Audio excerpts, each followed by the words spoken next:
একটা সুন্দর জায়গা দার্জিলিং ডিস্ট্রিক্টের। এটা পানিঘাটা থেকে একটু দূরে। হুম, তো এই জায়গাটা অনেকটা ডাউন। আর আমি এখন আছি আমার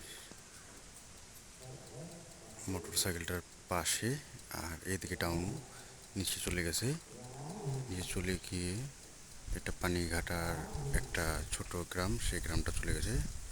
এটা টোটালি হচ্ছে নেপালি বস্তি। এখানে বাঙালি বলতে জনগণ নেই। আর এইদিকে যে আছে নিচে, নিচে হচ্ছে একদম গ্রাউন্ড,